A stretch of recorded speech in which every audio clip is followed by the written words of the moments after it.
Suspense.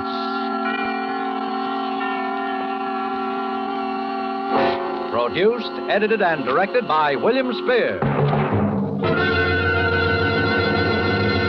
This is the third in a special limited series of 5 Friday night performances of Suspense at this hour.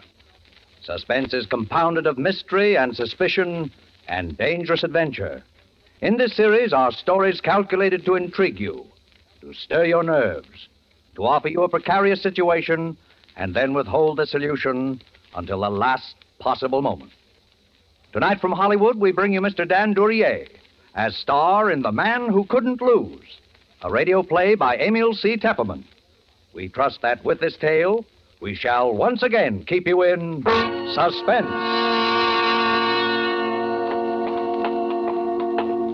You feeling all right now? Sure. I feel swell. You better not talk anymore, though. Why not? I got nothing to worry about. That's what I'm telling you. Something's happened to me. I'm not scared. It's just like old man Morsley said. It doesn't happen often. But when it does, well, it's happened to me.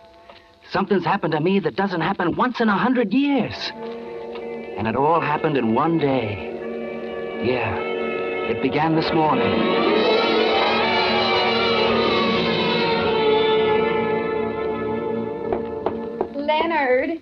Leonard.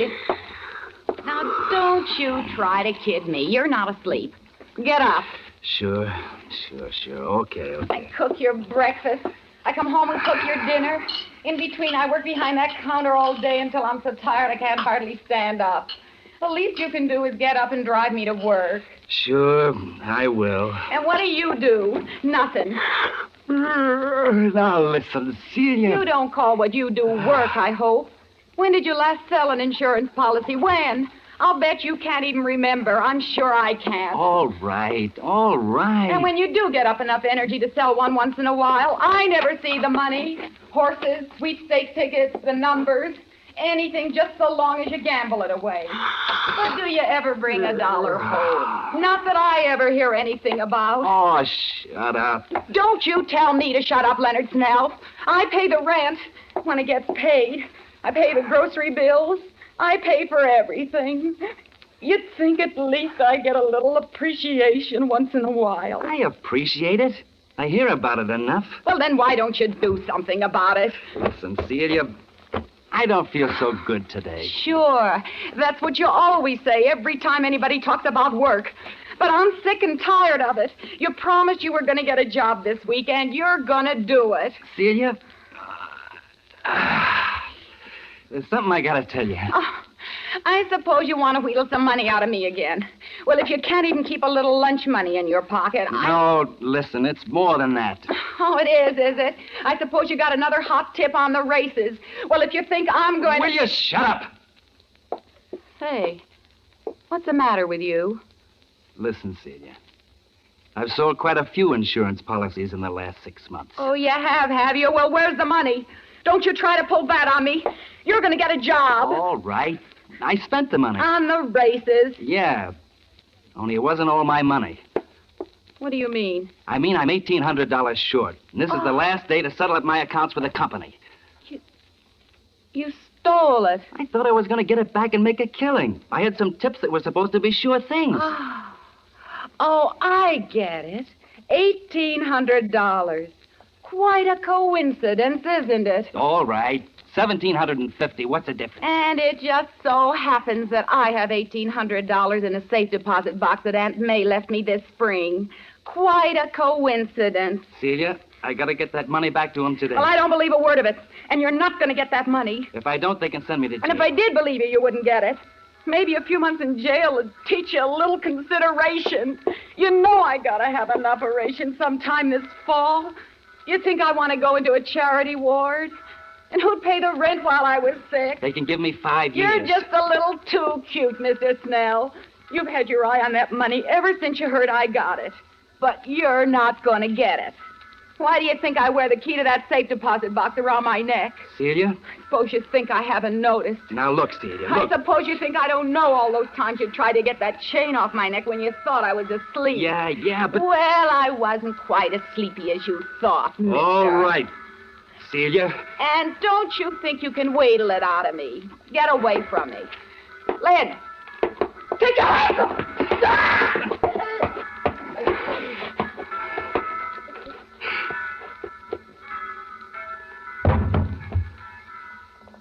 I knew I'd have to do that to you someday.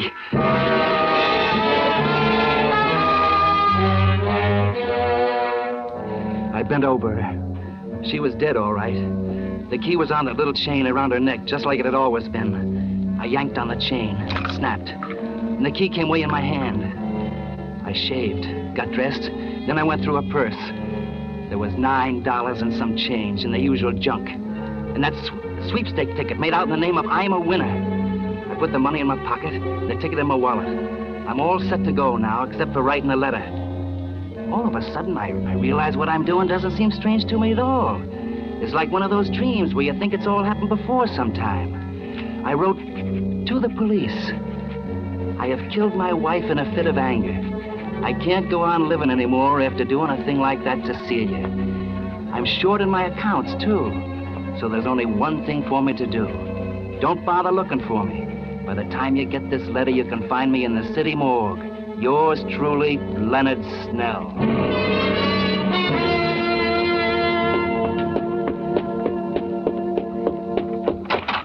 Leonard! Oh, Leonard! Oh, good morning, Mr. Morsley. Leonard, I've just had some great news. I knew you'd want to hear about it right away. Well, I'm in sort of a hurry this morning. All Mr. right, Morsley. but wait till you hear this. You know that picric acid dye formula I've been working on? Yeah? Well, the government's just bought an option on it. They're going to try it out under factory conditions, and when they do, why, my boy, it'll be worth $1 million. So what do you know? That's really great. Well, I guess I better be going along. So I decided to take out that annuity you've been trying to sell me. Got an application with you, have you? Oh, yeah, sure. Go on inside. Hello there, Leonard. Good morning. Why, my land, you look as though you'd just seen a ghost yourself. He just sold a policy. You don't sell them like that every day, do you, my boy? What's that first premium? About $3,400, isn't it? Yeah. Well, there's a nice commission in that, eh, Leonard? About, $1,800, isn't it? Yeah? Yeah. 18. Well, Leonard certainly deserves it. He works very hard. I see him coming home every evening with that briefcase and all those papers under his arm. Oh, I'm sure he works hard, but perhaps I'm a little more observant than you, dear. Oh, sit right down there, my boy. Okay. Watch out for those bottles behind you, though. That's picric acid. Uh-oh. What do you mean? You're more observant than I am.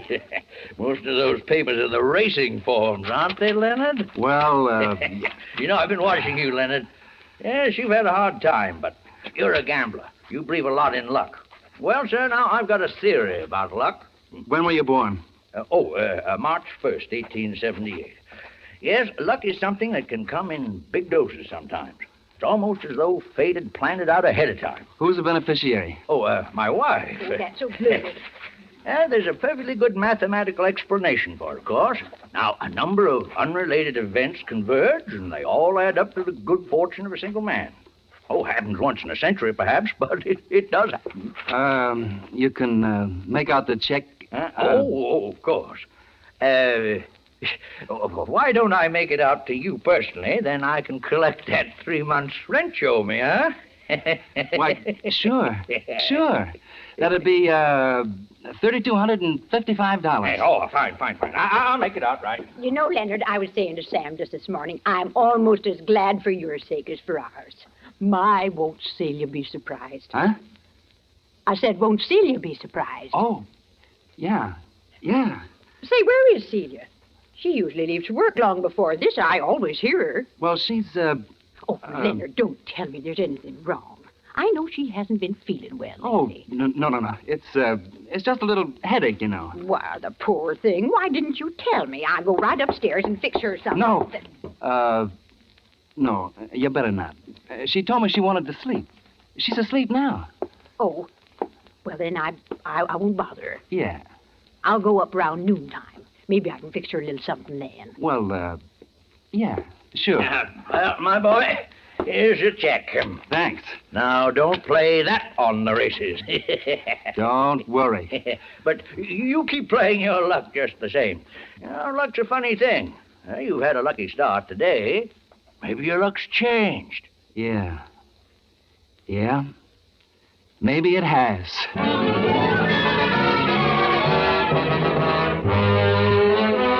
Why couldn't he have signed it yesterday? That's all I could think of for a couple of minutes. Why couldn't he have signed it yesterday? But it was done now. I get in the car and drive downtown. First, I go to Celia's bank. And I get that $1,800 out of the deposit box. Nobody says a word. Then I drive over to Morsley's bank and cash his check. I've got over $5,000 now. That's pretty good for a guy that started out the day by being $1,750 in the hole. I drive over towards the park. A clock in a jewelry store says 10:15. 10:15. That was plenty of time. At the park, I stop and give the once-over to the bums sitting around on the benches in the sun. There's always a bunch of them there. Pretty soon, I see a guy that looks about right. Hey, you. Me? Yeah. You want to make $5? You mean the job? You won't have to strain yourself. I just hurt my wrist and I can't drive. I got to go uptown and meet a guy. You want to drive me? Oh, okay. You got a license? Yeah, I got a license. Let's see it. Okay. Yeah. Floyd Eustace. Omaha, Nebraska. You're kind of a long ways from home, aren't you? Yeah, but it's okay to drive within this state if you got a licensed driver with you. Okay, Floyd Eustace. You'll do.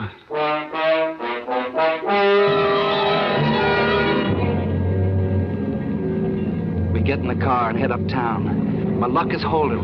This guy couldn't have been better if I looked a week. I see another clock, and it's only a little past 10:30 now. I still got lots of time, so I decide to clean up the details now. How am I doing? Okay. But turn right at the next block, Floyd. I want to go by the 43rd Street post office and mail a letter. Sure. Hey, you could mail it at a letterbox, though. Yeah, but I don't want to mail it at a letterbox. Oh, okay. I go into the post office and get a stamp and mail the letter. It's a letter where I tell about killing Celia. And it's just addressed to Police Commissioner, 21 Center Street. Somehow I just don't trust a letterbox. Because if the police don't get that letter right on time, it's not so good. I go out and get in the car, and I tell Floyd Eustace where to go. We head uptown. After a while, we get to Fort Tryon Park, right above Riverside Drive, looking over the river. There's hardly ever anybody up there at this time of year, so I felt pretty safe. And sure enough, there wasn't. I got the monkey wrench out, and I had it in my hand. This right? Yeah. Oh. Just pull over there, up against the rail. Gee, I never been up here. Must be quite a drop down there, huh? A couple of 100 feet, huh? Uh-huh. This where you're supposed to meet the guy? Yeah. Right here.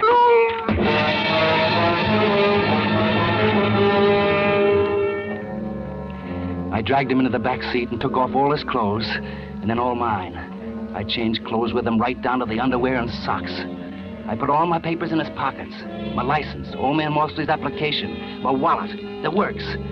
Then I dragged him up front again in the driver's seat. I propped him there with his arms through the wheel so his head would go through the windshield. I had to be sure they'd say it was me, nobody else.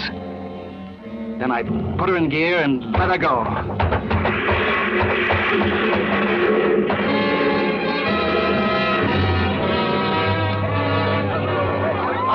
Stand back now. Stand back. I tell you, officer, didn't land more than 3 feet from me. Right by me, not more than 3 feet. Goodness, how could it have happened? This car just rolled off the Palisades up there somehow and landed smack in the middle of the street. Gee, look at his face. He must have gone right through the windshield. Poor fella. Identified him from his wallet, a guy named Snell. Leonard Snell.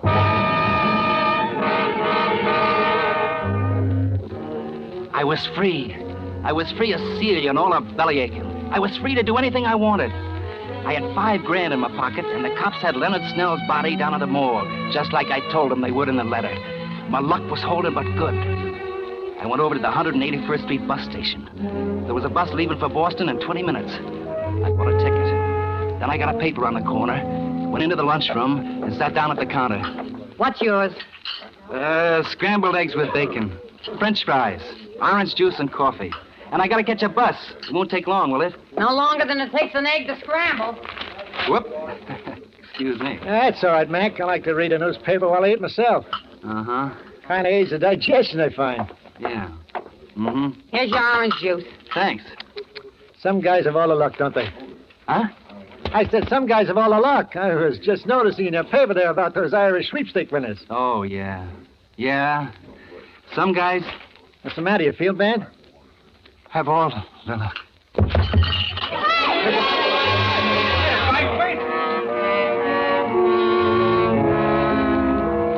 I came to, somebody was swabbing my head with water. I pay my check and get out of there somehow. And I look at the paper again. That's what it said, all right. I'm a winner, draws favorite in Irish sweeps. My ticket. And it went on to say how it was worth at least $40,000, maybe $150,000 if the horse won. And all of a sudden, I was standing there and cursing and swearing at Celia, right out loud, just as though she was alive. Till I see some people are staring at me, and I stop. Because if it hadn't been for her, I'd have $40,000. $40,000. And now that $40,000 was just a one-way ticket to the hot seat, because that $40,000 belonged to Leonard Snell, and that Irish sweep ticket was in Leonard Snell's wallet, and Leonard Snell's wallet was in the pocket of that bum that was supposed to be me. By now, the cops would have it along with the rest of Leonard Snell stuffed down at headquarters after they'd put the body in the morgue. If you've ever kissed off $40,000, you know how I felt. But what was the use? Well, I still have my $5,000 and the bus ticket to Boston. You can't get all the breaks all the time, was what I figured then. So I got on the bus. Plenty of seats in the rear. This seat taken? Oh, not at all. Sit right down. Thanks. Oh, well. Somebody must be feeling pretty good this afternoon. Huh? The guy that's got the I'm a winner ticket in the sweeps. I see it says there they'd pay him $40,000 for it right now. $40,000. Yeah. I'd sure like to be in his shoes, wouldn't you? Yeah. I see it says... Here. You want to read it? Well, you don't need to get sore. Give it. Holy... Board, all aboard. Hey, stop! Let me out of here. I gotta get out of here. Well, make up your mind. I don't have to make up my mind, brother. I don't have to make up my mind. It was right then I got the idea what was happening. It was just like old man Morsley said. It may only happen once in 100 years, but it was happening to me. My luck was riding high. And when your luck is like that, you just can't lose. Because there it was, right in the paper again, on page 3. Freak explosion in Brooklyn kills 3. And it was my house.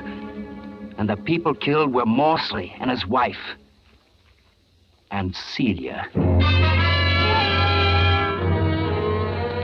They thought it was caused by old Morsley's chemicals or something. I don't know, and I didn't care. All I knew was they thought Celia had been killed by the explosion and the fire, and I was in the clear. I could walk into the police station and get my sweepstake ticket. You collect that $40,000, it'd be set for life. I knew just what I was going to tell them. It was a lead pipe cinch. I was walking on air all the way to the police station, and I was going up the steps. And then I stopped. Because I just remembered something terrible. And if I'd remembered it 10 seconds later, I'd have walked right into the electric chair. I remembered the letter. I was licked. By morning, the cops would have that letter in my own handwriting, over my own signature, telling how I'd killed Celia. That letter that I'd taken all the trouble to mail at the 43rd Street post office so it'd be sure to get off all right. I felt even worse this time than I had before, because it seemed like I'd almost had that money right in my hands. I was pretty shaky. I went into a bar to get a drink. Yes, sir, what'll it be? Double shot. All right, sir. Little chaser on the side? No. That'll be $1. Leave the bottle. Yes, sir.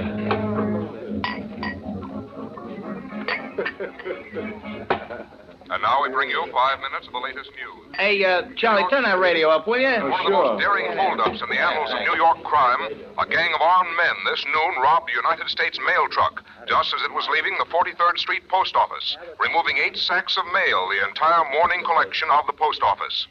Apparently, the gunmen were after a shipment of currency destined for the Federal Reserve Bank. But according to officials, the joke is on the gangsters. All they got was the regular mail. Hey, you didn't pay me. The holdup staged in broad daylight. Wait, you got change. Keep it. Keep the change. Several of whom admitted they... I knew it had happened now. I couldn't lose. I simply couldn't lose. Because those mugs that stuck up that mail truck had got my letter. Nothing in the world could stop me now.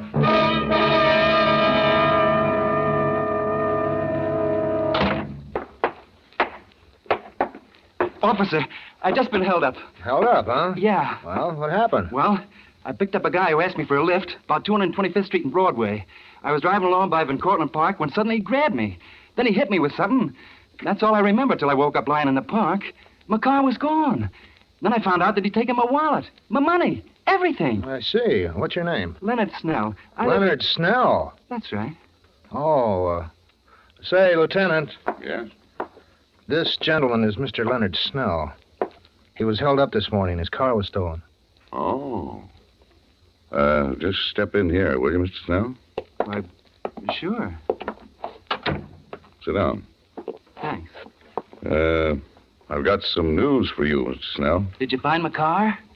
Well, yes. The fella didn't get far. He drove off the cliff at Fort Tryon Park. He's dead. For a while, we thought it was you.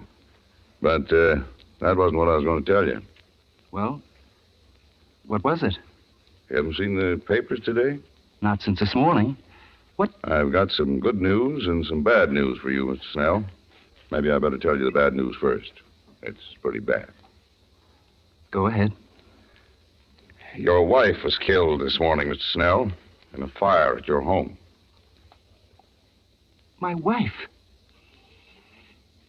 Killed? Celia. And this probably won't interest you much under the circumstances, Mr. Snell, but you've drawn a ticket worth $40,000 in the Irish sweepstakes. Celia. Well, to win the Irish sweepstakes and then lose your wife the same day. Some people sure have all the hard luck in the world.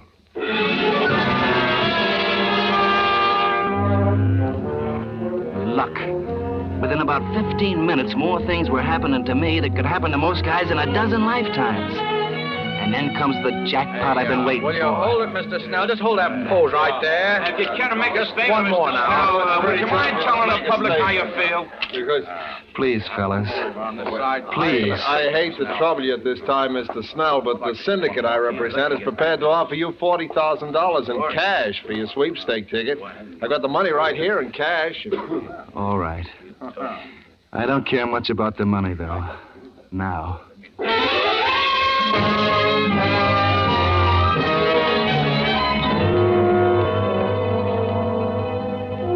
That was at 4:30. By 6, I've got $45,000 in my pocket. Cash. And I'm registered at the Waldorf. And I'm sitting down to dinner. I'll take the plank steak, please. Medium. Yes, sir. I will have your order very shortly, sir. Hello, pal.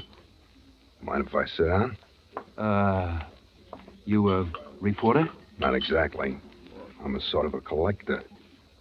You owe me 40 grand, pal. I come to collect. Now. 40? Why, I don't know you. Yes, you do, pal. Remember that little letter you wrote to the police commissioner this morning? That you mailed at the 43rd Street post office? Some friends of mine found it. They figure it's worth just about 40 grand. You're one of the guys that stuck up the mail truck. You want to make something of it? There's a big reward. There's a cop right outside the hotel. I kind of figured you'd play ball. Where's the letter? My friend's got it right outside in the car.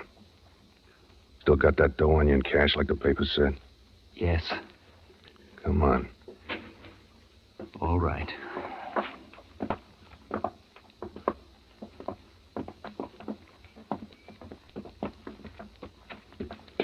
You're a pretty lucky guy at that, pal. Suppose somebody else had got that letter. Shh. Don't worry, pal. Your secret is safe with me. Here's the card. That the guy thinks? Yeah. He's acting real reasonable, too. Hey, get up the cash, pal. You recognize the letter, don't you? Here's your money. And here's your letter. Only don't try anything funny because we still know what that letter says. And the cops could always dig up the body and find out how your old lady really kicked off. Couldn't they? I think he gets the idea. So long, pal. So long. It is. Officer! Officer, those are the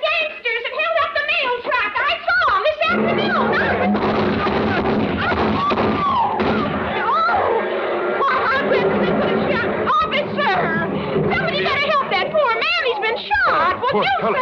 He's paralyzed just a bit. Hey, you! Oh. You go call an ambulance. I'll stand by this man. Okay. What's up, Jerry? No. I just had a little shooting match with those mail robbers. The other boys got him down the street. This poor man was shot when he fired back. Yeah? What's this letter here in the street? Please. No. To the police commissioner. This fellow that shot had it in his hand before he fell. You'd better open it. Might be evidence. No.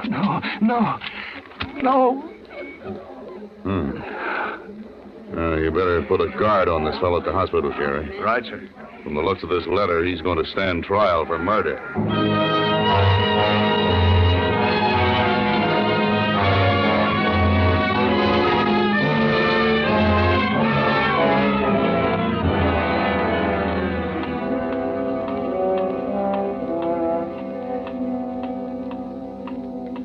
You'd better not talk anymore, Mr. Snell.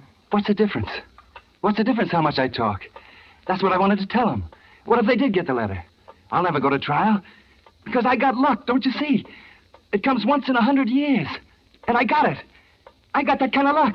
And when you got that kind of luck, you can't lose. You can't lose. You can't lose.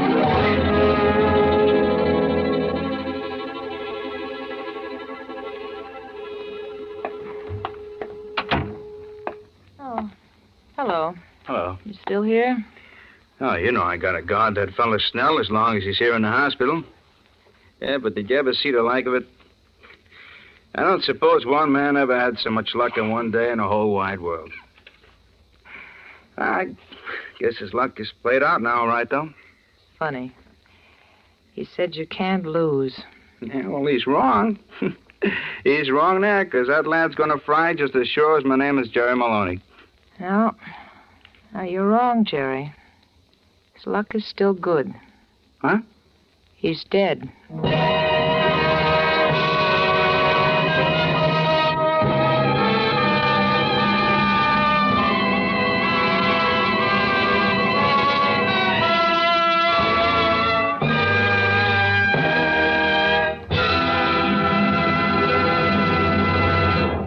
Suspense. Produced, edited, and directed by William Spear. Tonight you heard Mr. Dan DURYEA as star of The Man Who Couldn't Lose. This was the third in a limited series of 5 Friday night performances at this hour, which will present radio's outstanding theater of thrills, Suspense. Dan DURYEA will soon be seen in Black Bart, an Universal International picture. Appearing with Mr. DURYEA were Lucille Meredith, Cathy Lewis, Jeanette Nolan, John McIntyre, Elliot Lewis, Joseph Kearns, Jerry Hausner, Frank Albertson, Jack Crucian, Dick Ryan, Hans Conried, Ed Max, Frank Goss, and Jack Webb. Music for Suspense is under the direction of Lud Gluskin, with original music composed by Lucien Morawek. Next Friday, same time, Boris Karloff will be our star in a famous story by John Collier. Don't forget, next Friday, same time, listen to Suspense.